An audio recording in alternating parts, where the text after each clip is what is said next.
Sini pada podcast kali ini kita akan berbicara tentang pengelolaan lingkungan belajar. Oh iya.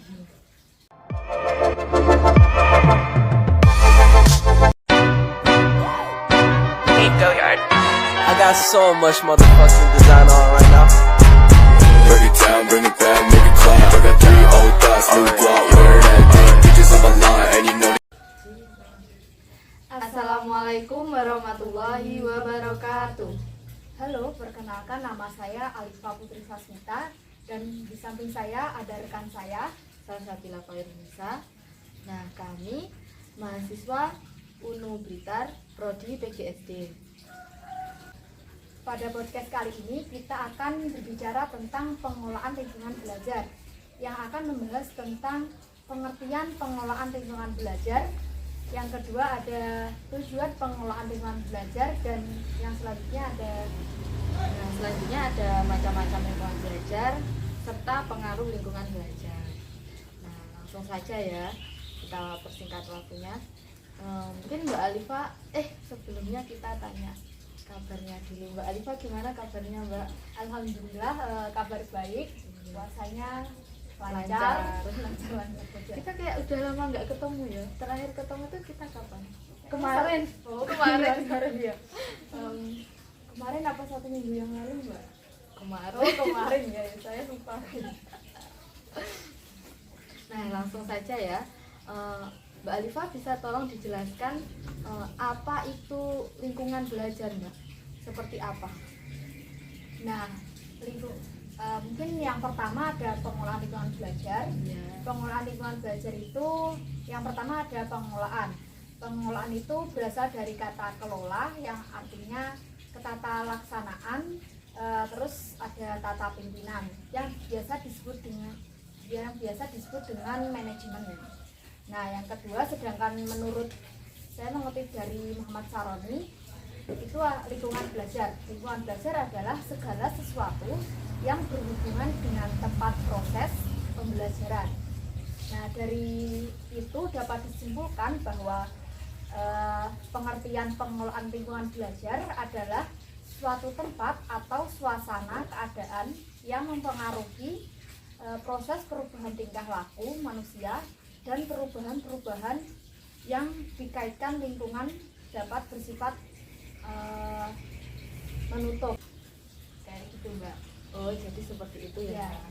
Nah, selanjutnya itu tujuan pengelolaan lingkungan belajar itu apa, Mbak?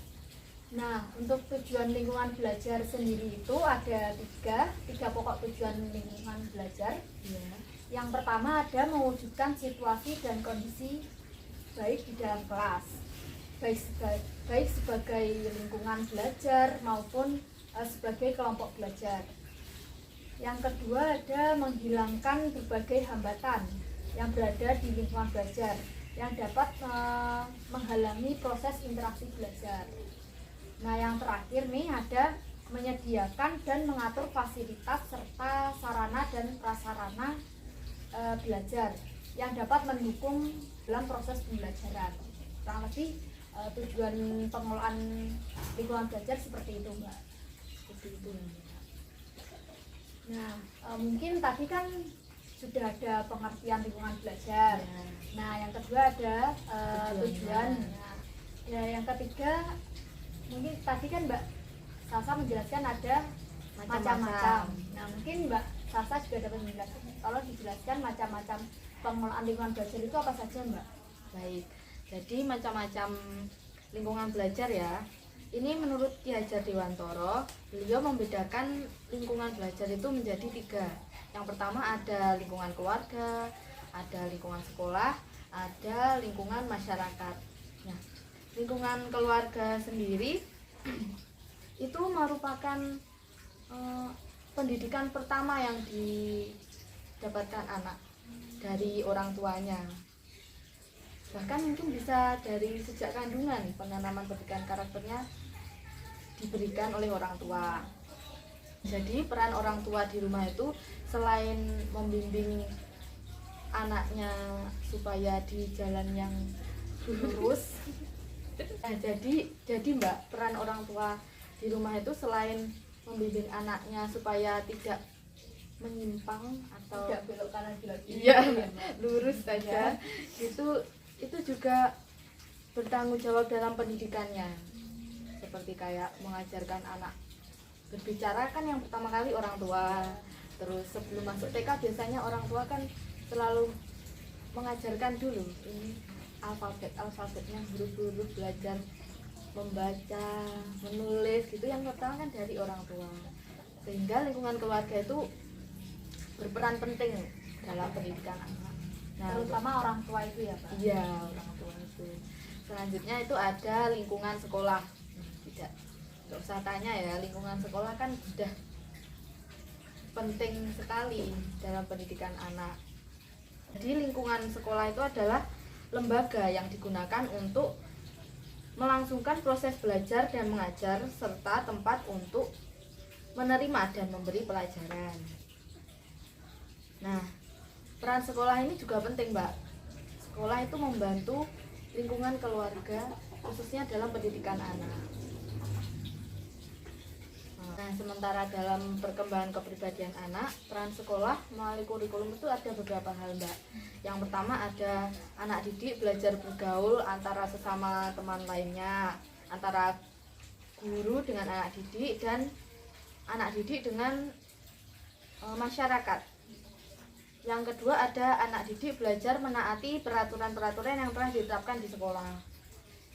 Misalnya peraturannya itu ya seperti datang tepat waktu, memakai seragam yang lengkap, seperti itu, Mbak. Nah, selanjutnya ada mempersiapkan anak didik menjadi anggota masyarakat yang berguna bagi bangsa dan negara. Selanjutnya ada lingkungan masyarakat ya, Mbak.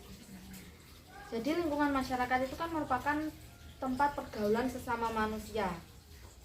Nah, di lingkungan ini juga terdapat hubungan antar individu, antara manusia satu dan manusia yang lain. Nah, dalam konteks pendidikan, lingkungan masyarakat merupakan lembaga pendidikan selain keluarga dan sekolah yang dapat membentuk kebiasaan, pengetahuan, minat, dan sikap atau kesusilaan masyarakat. Nah, seperti itu, Mbak. Jadi macam-macam pengelolaan lingkungan belajar tadi kan ada 3 ya, Mbak. Ya. Yang pertama ada lingkungan Sekolah. sekolah. Yang pertama keluarga, lingkungan ya. keluarga, ya. Lingkungan keluarga. Yang kedua ada lingkungan sekolah. Yang Ya, ketiga betul. ada lingkungan masyarakat. Ya. Jadi ketiga itu saling berkesinambungan, Ya, gitu ya. saling berkaitan. Ketiga itu kan tripusat pendidikan. Oh iya iya, pernah dengar ya. Iya. Jadi sangat penting sekali ya teman-teman untuk dalam pendidikan. Mungkin yang keempat tadi atau sudah enggak? Yang keempat tadi ada belum, masih ada penjelasan itu. Selanjutnya yaitu ada pengaruh lingkungan belajar. Yang pertama ada pengaruh lingkungan keluarga. Nah, tadi kan sudah dijelaskan lingkungan keluarga itu merupakan lingkungan pendidikan yang pertama dan utama dalam pendidikan anak. Peran orang tua itu sangat penting dalam mendidik anak. Pengaruh yang kedua yaitu ada pengaruh dari masyarakat atau lingkungan sekitar.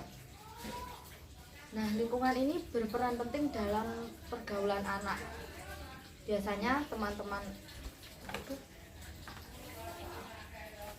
di lingkungan masyarakat ini kan biasanya tempat anak bersosialisasi ya, Mbak, bermain bersama temannya, bergaul dengan orang lain, belajar tentang norma-norma, budaya, seperti itu.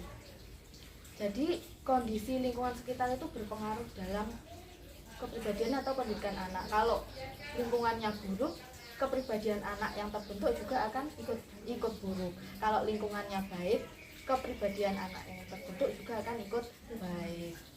Nah, selanjutnya tadi ada lingkungan sekolah. Nah, sekolah sebagai pendidikan formal itu berperan penting dalam akademik siswa. Lingkungan sekolah tidak hanya sekedar memenuhi prasyarat administrasi dalam proses pembelajaran, tetapi perlu totalitas Memang lingkungan sekolah biasanya tidak dipikirkan, padahal itu mempunyai peranan sangat penting. Lingkungan sekolah sangatlah penting, terutama di dalam mempengaruhi konsentrasi belajar siswa. Nah, dari ketiga lingkungan belajar tadi, baik lingkungan keluarga, lingkungan masyarakat, maupun lingkungan sekolah, secara tidak langsung itu berperan penting dalam mempengaruhi hasil belajar siswa. Jadi penting nggak sih Mbak memilih lingkungan yang baik atau apa, itu penting nggak, atau nanti berdampak nggak pada proses pembelajaran pada siswa tersebut? Penting sekali, Mbak. Seperti yang saya katakan tadi, lingkungan yang baik akan membawa kepribadian anak yang baik juga, dan lingkungan yang buruk akan membuat tidak hanya kepribadian saja ya, biasanya juga mempengaruhi keseharian apa ya? Iya, kebiasaan anak. Oh, jadi sangat penting sekali ya memilih lingkungan belajar yang gaulan. baik. Mungkin itu tadi penjelasan dari macam-macam lingkungan, pengelolaan lingkungan belajar, dan ada juga pengaruh pengelolaan lingkungan belajar. Nah, mungkin itu saja pembahasan kami mengenai pengelolaan lingkungan belajar. Semoga bermanfaat. Ada kurang lebihnya kami mohon maaf. Kalau ada yang dibingungkan bisa ditanyakan melalui kolom komentar. Terima kasih. Wassalamualaikum warahmatullahi wabarakatuh. Teman-teman